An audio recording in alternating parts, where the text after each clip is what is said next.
अच्छा, तो आज चाकोलिया ब्लॉक में एमएलए विक्टर साहब ने अपने पूरे आवाम के साथ जो डेपुटेशन देने के लिए गए हुए हैं, उनके कई सारे 8 जो है उनकी मांगे हैं। उसमें सबसे पहला मांग जो है वो यही है कि PMAY यानी प्रधानमंत्री आवास योजना में बहुत ज़्यादा धांधली हुआ है, जिसकी वजह से कई दिनों से चाकोलिया में बहुत ज़्यादा हंगामा चल रहा है। तो उनका कहना यह है कि जो TMC के सरकार में जो मेंबर और जो समिति बने हुए हैं, इन लोगों का बहुत बड़ा इसमें रोल है और इन्होंने बहुत ज़्यादा लोगों से पैसे वसूले हैं 1000-2000 करके। तो इस चीज़ पे आपका क्या बयान है? सबसे पहले तो मैं आप लोगों का शुक्रिया अदा करना चाहता हूँ। बात यह है जो आज हम लोगों का MLA साहब चकलिया का विधायक वो जो डेपुटेशन दिए हैं, आप लोगों से जरिया जो पता चला, और कुछ दिन से वो माइकिंग भी कर रहे हैं, गांव में जाके वो लोग अपना मीटिंग भी किए हैं, खुद MLA साहब जाके। तो प्रधानमंत्री आवास योजना ये जो लिस्ट, ये लिस्ट लेकिन फाइनल लिस्ट नहीं है, हम आपको बता दें। ये लिस्ट जो है फाइनल नहीं है अभी, ये आधार लिंक लिस्ट है। इसमें आधार लिंक किया जाएगा और आधार लिंक करने के बाद देखा जाएगा किसका नाम यहाँ पर फाइनल लिस्ट में आ रहा है। उसके बाद जो है बता पाएंगे जो कौन है और कौन नहीं है इसमें लिस्ट। तो बहरहाल जो बोले वो जो धांधली हो रहा है, तो धांधली क्या चीज़ है हम लोग को पता नहीं। हम लोग TMC वाले धांधली हम लोग नहीं करते हैं। ममता बनर्जी जो कहती है वो काम हम लोग देखते हैं। पश्चिम बंगाल में जो वादा करते हैं वो निभाती है। TMC पार्टी कभी भी किसी को धोखा में रख के काम नहीं करते हैं, जो भी डंके के चोट पे करते हैं। कुछ दिन पहले हम लोगों का ये MLA साहब विक्टर साहब कुछ आदमी को लेके, चकलिया का आदमी हम लोग भोला भाला आदमी है, इन लोगों को सिखा पढ़ा के एक डेपुटेशन दिया था, लाठी और झाड़ू हाथ में लेके BDO साहब को घेराव करना होगा, और जिसका उम्र 60 साल हो गया है यानी बूढ़ा, ओल्ड एज पेंशन करने के लिए वो एक डेपुटेशन का इंतजाम किया था। और बोले थे वो जो अपने अपने हाथ में वो वोटर कार्ड लेके आइए, हम वहीं बैठ के BDO साहब से करवा लेंगे आप लोगों का पेंशन। लेकिन क्या हुआ, एक भी आदमी का वो करा पाए? नहीं करा पाए। लेकिन हम लोग का मुख्यमंत्री ममता बनर्जी जब देखे, हम लोग दीदी के बोले एक प्रोग्राम हम लोग चला रहे थे, उस प्रोग्राम में हम लोग जाके गांव में जाके प्रोग्राम जब किए, वहां पर पता चला गांव में जाके जो असल में जो बुरा आदमी है उनको जो है पेंशन देना बहुत ही जरूरी है, क्योंकि उसका जो कम से कम दवाई खर्च हो या और छोटा से छोटा काम, वो पेंशन का रुपया अगर 1000 रुपया करके मिलता है तो काम कर लेंगे। ये रिपोर्ट हम लोग दीदी के बोलो के माध्यम से हम लोग कलकत्ता भेजे थे। तब दीदी वहाँ पर क्या किए, हम लोग का मुख्यमंत्री क्या किए,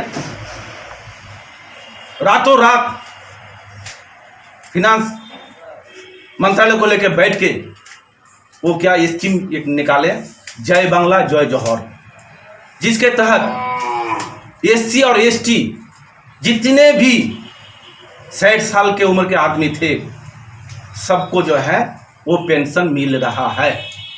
यानी धंधली TMC पार्टी नहीं कर रहे हैं, अवाम को फुसला के बहला के डेपुटेशन दे दे, ये धंधली हुआ। ममता बनर्जी जो कहती है वो करती है, हम लोग देखते हैं। आज देखिए पश्चिम बंगाल में 34 साल बामाज का सरकार रहा, तब का दिन और आज का देखिए। आज राशन नाम से जो गरीब बोले या जिसके पास भी डिजिटल कार्ड है या जो भी राशन कार्ड है, सबको जो है फ्री में मुफ्त में राशन मिल रहा है। ये कोई गवर्नमेंट क्या दे रहा है? हिंदुस्तान में और भी CM है, और भी मुख्यमंत्री है, और भी स्टेट में है, ऐसा है क्या? नहीं है। इसीलिए TMC पार्टी धांधली नहीं करते हैं। ये TMC पार्टी जो वादा करते हैं पब्लिक से वो निभाते हैं। और आज जो डेपुटेशन दिए यहाँ पर, हम आपका चैनल के माध्यम से बोलना चाहते हैं, जो 24 अगस्त को हम लोग भी सोचे थे, बहुत गरीब आदमी का नाम इस लिस्ट में नहीं आया है, इसके लिए हम लोग मंथन के मीटिंग किए। सभापति मैडम हम लोग का थी, हम लोग का पंचायत समिति दोनों नेता जमील साहब वो भी थे, हम लोग का पंचायत समिति माधव को मुन्ना मामा शताबुद्दीन वो भी थे। हम लोग बैठ के पहले जाहिद आरजू साहब सिद्दीकी साहेब, नारायण दा, गनी साहेब, भोला दा, मतलब टीएमसी पार्टी के जो नेता हैं हम लोग बैठ के तो किए, जो कैसे क्या किया जाए, बहुत गरीब आदमी बात पड़ गया है लिस्ट में, उन लोगों को कैसे जोड़ा जाए, हम लोग बैठ के आपस में पार्टी में हम लोग आलोचना किए। करने के बाद हम लोग सोचे जो बीडीओ साहब के पास जाके बैठे, उनके पास कोई ऐसा ये है कि नहीं। उनके पास जाके बैठने के बाद वो बोले जो देखिए मेरे पास एक चिट्ठी आया है, वो चिट्ठी दिखाया, 1,40,00,000 आदमी का नाम आधार लिंक किया हुआ है ऑलरेडी। कितना? 1,40,00,000 आधार लिंक किया हुआ है, और ये आधार लिंक होगा। हम लोग का ब्लॉक में 36,200 आदमी का नाम आया है ये, लेकिन फाइनली ये आधार लिंक होने के बाद कितना टोटल मिला के कितना होता है उसके बाद बता पाएंगे हम लोग जो कितना होगा। ग्वालपोर 2 में PMY का फैसिलिटीज पाएंगे बेनिफिशियरी लोग, ठीक है। फिर हम लोग क्या किए, बीडीओ साहब को पूछे जो बात पर गया उसका क्या होगा, तो बोले जो वो मेरा हाथ में नहीं है, वो मेरा मतलब कैपेसिटी से बाहर है, हम वो लिस्ट नहीं करा पाएंगे, ना हम कोई सर्वे करा पाएंगे। तब हम लोग क्या किए, वहीं से उठ के हम लोग चले गए इस्लामपुर, हम लोग डिस्ट्रिक्ट प्रेसिडेंट कन्हैयालाल अग्रवाल जी के पास गए, उसके पास मंत्री जी के पास गए, गुलाम रब्बानी साहब के पास गए, जाके वहाँ से डीएम से बात करें। उन लोग बात करने के बाद डीएम साहब एक बात बताएं, जिस संसद में मान लीजिए एक संसद में मान लीजिए जो 3-4 गाँव है, किसी पारा किसी मोहल्ला अगर टोटली छूट गया है, उसका हम लोग जो है एप्लीकेशन करेंगे, करके वो VRP जो वहाँ पर सर्वे किया था, VRP लोग सर्वे किए थे, विलेज रिसोर्स पर्सन, वो सर्वे किए थे, किस कारण से वो लोग बात पड़ा, वहाँ सर्वे तो नहीं हुआ, वो VRP से जो है रिटर्न लिया जाएगा जो उसका एप्स काम नहीं कर रहा था, ना उसका मोबाइल खराब था, ना क्या था, किस कारण से वो टेक्निकली क्या मिस्टेक था, वो लिख के देंगे जो मेरा ये टेक्निकल मिस्टेक के कारण हम वहाँ सर्वे नहीं कर पाए, वो ये उसका एक रिटर्न होगा, बीडीओ साहब के पास जमा होगा, उसके बाद वो फॉरवर्डिंग करके डीएम साहब को देंगे, डीएम साहब तब हम लोग का स्टेट भेजेंगे। और ये जो है PMAY ये सिर्फ स्टेट गवर्नमेंट का नहीं है, ये स्टेट गवर्नमेंट और सेंट्रल गवर्नमेंट दोनों का कॉन्ट्रीब्यूशन रहता है इसमें, दोनों 60-40% रेशियो का। तो एक गवर्नमेंट नहीं चाहने से भी नहीं होगा, सेंट्रल को भी मनाना पड़ेगा, तो ये लंबा एक काम है। तो बहरहाल हम लोग लेकिन आवाज़ उठा रहे हैं किस तरह से, जिस तरह से होगा उसी तरह से, ये नहीं जो 10 आदमी को इकट्ठा करके हम लोग डेपुटेशन दे, नहीं भाई। हम बोलते हैं, मेरा सवाल MLA साहब से है, आपको हम लोग का चकलिया अवाम जो चुन के भेजे हैं विधायक का रूप से, आप ये आवाज़ विधानसभा में उठाइए ना भाई, विधानसभा में बोलिए, वहाँ जो मेरा ग्वालपोर 2 मेरा विधानसभा हल्का में इतना गरीब आदमी का नाम बात पड़ गया, दोबारा उनको कैसे इस लिस्ट में लाया जाए, दोबारा कैसे सर्वे किया जाए, ये वहाँ जाके हल्ला करें ना। एक बात 24 तारीख को, और एक बात बोल रहे हैं आपको हम, 24 अगस्त को जो मीटिंग हुई, बीडीओ साहब से बात करके हम लोग नेता लोग में बैठ के फैसला किया, जो आप लोग एक जनरल मीटिंग बुलाइए पंचायत समिति का, क्या जनरल मीटिंग बुलाइए, उसमें आप लोग रेजोल्यूशन लीजिए, रेजोल्यूशन लेके आप लोग भी भेजिए। हम लोग ये करके मीटिंग भी हुआ था, उस मीटिंग में आपका ये MLA साहब भी मेंबर है, एक्स ऑफिशियल मेंबर वो भी हैं, जनरल मीटिंग पंचायत समिति का एक्स ऑफिशियल मेंबर हम लोग का MLA साहब भी हैं, पंचायत समिति मेंबर होते हैं, मेंबर प्रधान भी एक्स ऑफिशियल मेंबर होते हैं, MP भी होते हैं, तो MP हम लोग यहाँ थी नहीं, तो लेकिन MLA साहब रहते हुए भी मीटिंग में अटेंड नहीं किए वो, जबकि वो उस दिन 24 तारीख को चकलिया में थे। अगर वो जाके वहाँ मीटिंग में रह के ग्रेजुएशन में अगर वो पास कराते, तो हम सोचते हैं ये इतना आदमी को ला के आज यहाँ पर कम से कम हैरेसमेंट तो नहीं होता, उसी दिन हो जाता जो उनका कहना था, बात रेजोल्यूशन आकर इसमें वो पहुंच जाता, लेकिन वो तो किया नहीं। उनको तो खाली दिखाना है जो मेरे पास कितना आदमी है, मेरे पास कितना आदमी, मेरे आवाज़ में कितना आदमी खड़ा होता है मेरे पीछे, यही आप कुछ नहीं है। लेकिन आप लोग जानिए, हम आपके माध्यम से जानना चाहते हैं, आज MLA साहब जिस तरह से घर घर जाके गांव-गांव में जाके मीटिंग किए, उनका डेपुटेशन आदमी आने के लिए, लेकिन कितना आदमी आया आप लोग भी देखे, हम लोग भी देखे, 1000 से 1200 आदमी जमा पाए। 15 दिन से वो खट रहे हैं, पूरे इलाके में 15 दिन से खट रहे हैं, वहाँ 1000 से 1200 आदमी जमा कर पाए। आदमी उनके साथ नहीं, आदमी समझ गए हैं जो इनका खाली बोलना ही है, बोलना आता है, उसके अलावा कुछ काम करना नहीं आता है। एक सवाल सर के उन्होंने वहाँ से ये भी कहा कि एक मिर्ज़ापुर ब्रिज की बात कही उन्होंने, और एक कहीं दूसरी ब्रिज की बात कही, 34 लाख रुपए उन्होंने अपने MLA फंड से दिया, लेकिन तृणमूल कांग्रेस की सरकार टेंडर नहीं कराती ऐसे ब्रिजों का जहाँ पे काम किया जाए। जब DM से वो रब्ता करते हैं और टेंडर की बात करते हैं तो उनको कहा जाता है कि आप तृणमूल में आ जाइए, सब कुछ ठीक हो जाएगा। ऐसा विधायक जी ने वहाँ पर खड़े होकर अनाउंस माइक पर यह बात को कहा। तो क्यों सर, कितना ज़रूरी है आप लोगों को अली इमरान रम्स तृणमूल में आ जाए? देखिए, तो क्या तृणमूल में आने के बाद ही काम होगा सर चाकुलिया में? देखिए, तृणमूल में आने का टाइम उनका निकल गया। एक दिन वो हमको पूछे थे, सवाल किए थे, हम उस टाइम कांग्रेस कर रहे थे, जिला परिषद मेंबर थे, वो हमको बोले थे जो इस तरह से हमको टीएमसी वाले बोल रहे हैं, जो टीएमसी में हमको ज्वाइन करने के लिए, और मेरे पीछे पड़ गया है। आज नहीं, 2016 इलेक्शन से पहले, 2016 का इलेक्शन जो था उससे पहले हमको पूछे थे वो। तो हम बोले जो क्या क्या बात बोले, वो बोले जो हमको मंत्रित्व तो देगा कैबिनेट का, और तो जो बोले जो चिल्ला का क्या क्या डेवलपमेंट चाहिए वो भी कर देंगे। तब हम बोले तुम क्या जवाब दियो भाई, हम लोग आप मतलब तुम में बात करते हैं हम लोग, है ना। तो बहरहाल हम बोले क्या क्या बात किया, तो बोले जो हम बोले जो ठीक है हम सोच विचार करके बताएंगे। तो हम उनको पूछे, बोले आप अगर हमसे मशवरा लेते तो हम बोले आप चले जाओ भाई, टीएमसी में जाओ, अगर आपको कैबिनेट दे रहा है चले जाओ। डेवलपमेंट के बारे में अगर आ रहा है आपके बात बोलने चकलिया का, हम लोग का यहाँ बहुत डेवलपमेंट बाकी है। हम लोग का यहाँ कॉलेज नहीं है, ये बढ़िया अस्पताल नहीं है यहाँ पर। आज किशनगंज अगर अस्पताल नहीं रहता, ये आपका MGM अगर नहीं होता लाइन्स हॉस्पिटल, तो हम लोग का यहाँ का गरीब आदमी जो है यहाँ जो है बहुत ये दिक्कत होता ट्रीटमेंट के लिए। लेकिन आपको अगर ये ऑफर दे रहा है तो मेरे ख्याल से आप चले जाओ भाई, मेरा ये सलाह है, आप टीएमसी ज्वाइन कर लो। हालांकि हम उस टाइम में टीएमसी नहीं कांग्रेस कर रहे थे, जिला परिषद मेंबर थे। हम लोग बोले जो हम लोग पुलिस क्यों कर रहे हैं, जो पब्लिक का काम करने के लिए, इलाका का डेवलपमेंट करने के लिए। हम लोग का डेवलपमेंट हुआ नहीं, ये मौका मिला है, तुम चले जाओ भाई, तुम जाओ, हम लोग भी पीछे आ जाएंगे। नहीं तो हम लोग को डेवलपमेंट चाहिए, कुछ नहीं। लेकिन वो नहीं गए। हमको जवाब क्या मिला जानते हैं, वो बोले जो नहीं हम क्यों जाएंगे टीएमसी में। अरे यार तुम नहीं जानते हो, मेरा यहाँ 3 परिवार है। क्या परिवार? 3 परिवार है। कहाँ पर? पश्चिम बंगाल में। एक हुआ करीम साहब चौधरी इस्लामपुर, वो एक परिवार।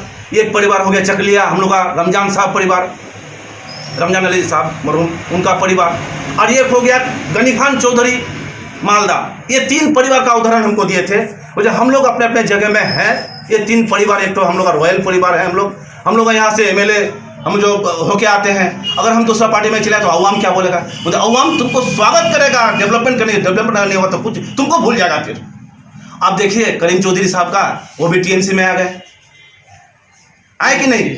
अच्छा, आपका करीम, ये आपका गनी खान चौधरी का परिवार, वो लोग भी ज़्यादातर हम लोग टीएमसी में आ गए हैं। क्यों आए हैं हम लोग? डेवलपमेंट करने के लिए आए हैं। हम लोग पुलिस क्यों कर रहे हैं? पुलिस डेवलपमेंट के लिए पुलिस कर रहे हैं हम लोग। लेकिन वो जो डेवलपमेंट तो नहीं चाहते, खाली MLA बन करना चाहते हैं। लेकिन इस बार पब्लिक जो उनको जवाब दे देगा वोट के जरिया, जो कौन यहाँ का काम चाहता है, काम को देख के ही इस बार वोट होगा हम लोग चकलिया विधानसभा में। जो उन्होंने ब्रिज की बात कही सर, क्या आप तृणमूल कांग्रेस टेंडर नहीं करने देती है? हाँ, अब रहा टेंडर। डेवलपमेंट के बाद तो उनका मुँह से तो हमको तो लगता है आज पहले बार सुने हम। डेवलपमेंट का बारे में बात बोला, आज अगर हम आप बोले हैं तो हम उनको स्वागत करते हैं, जो आप कम से कम डेवलपमेंट के बारे में बात बोलें। डेवलपमेंट क्या चीज़ है वो नहीं जानते हैं, हम जानते हैं। जब जहाँ तक उनके बारे में, डेवलपमेंट के बारे में उनका पास कुछ नहीं। उनको सवाल किया तो बोला है काम करके क्या होगा यहाँ? उनका जवाब यह है काम करके वोट नहीं होता है। उनका जवाब ये होता है। खैर आज बोला तो कम हमको तसल्ली हुआ, जो नहीं वो भी चाहते हैं डेवलपमेंट को, वेलकम करते हैं हमको। अब देखिए टीएमसी होने के लिए आपको जो है टेंडर होगा, ऐसा तो पहले बार सुने। क्योंकि वो विधायक है, वो MLA, उनका ये जो है अपना एरिया में 60 लाख रुपया सालाना उनको मिलता है अपना क्षेत्र में डेवलपमेंट करने के लिए।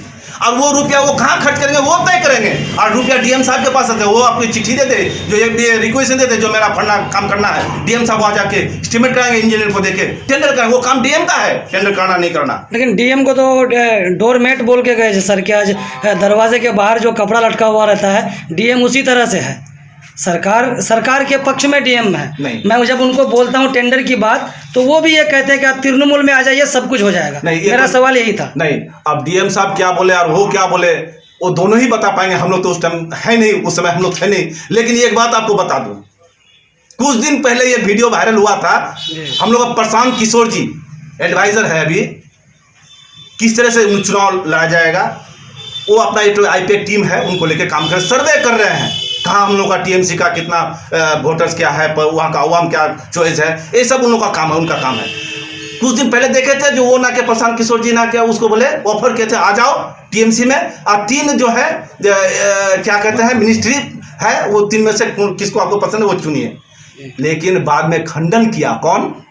वो प्रशांत किशोर जी, जो ऐसा कोई मीटिंग मेरे साथ हुआ ही नहीं, ऐसा कोई बात मेरे साथ हुआ ही नहीं। हाँ, हम भीतर से जो जानकारी हमको मिला, उनकी बीबी जानकारी जो मिला, कहाँ तक सच्चाई हमको इतना मालूम नहीं, फिर हम बोलते हैं उनकी बीबी प्रशांत किशोर का बहुत बड़ा फैन है।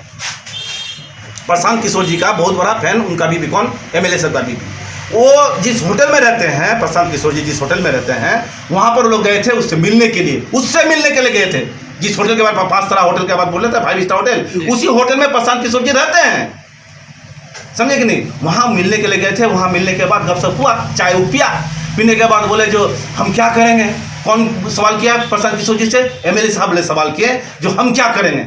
तो प्रशांत किशोर जी बोले अभी टीएमसी का ये है, ममता बनर्जी का जो काम है, इस काम में पब्लिक पूरा टीएमसी का साथ दे रहा है, ममता बनर्जी का साथ दे रहा है। अब देखो भाई, आप तो एमएलए हो वामफ्रंट का, आप तय करो जो क्या करोगे नहीं करोगे, मेरा बात नहीं है। लेकिन टीएमसी इस बार फिर बहुत सीट लेके मिनिस्ट्री बनाएगा, पश्चिम बंगाल में हुकूमत में आएगा। ये बात हुई थी उस दिन, वो सवाल कहते वो मिलने के लिए गए थे, उनकी बीबी उनका फैन है बहुत बड़ा। अच्छा, जहाँ तक बात प्रशांत किशोर की हो रही है, तो ये कहा जाता है कि यही प्रशांत किशोर 2013 में भाजपा के साथ मिलके सरकार बनाया था, उसी को ही दीदी ने हायर किया है। तो क्या मतलब दीदी भी भाजपा के ही एक रास्ते पे चलना चाह रही है? इस चीज़ को लेकर के भी एक सवाल खड़ा होता है। 500 करोड़ का कॉन्ट्रैक्ट हुआ है, ऐसा भी उन्होंने कहा। सुनिए, अब देखिए बीजेपी, ये हमको जितना दूर जानकारी है, प्रशांत किशोर जी वो है आपका निर्वाचन इलेक्शन, ठीक है, किस तरह से लड़ा जाता है, किस तरह से आदमी को ये करा जाता है, कैंपेनिंग किस तरह से करना होगा, ये तय करते हैं, ये तय करते हैं। अब ये तो उनका प्रोफेशन है। कल वो तो क्या कहते हैं बीजेपी का किए थे, उसके बाद आपका जेडीयू का किशन में, सॉरी बिहार में किए थे, दिल्ली में आम आदमी पार्टी का भी किए थे। अगर हम लोग सब कोई किए तो अच्छा है, अगर हम लोग अगर पश्चिम बंगाल में करते हम लोग क्या खराब हो गए हैं?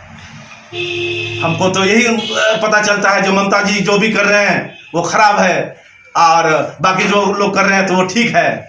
ऐसा कुछ नहीं है। प्रशांत किशोर जी जो कर रहे हैं चुनाव कौशल वो ठीक कर रहे हैं, किस तरह से कैंपेनिंग किया जाएगा।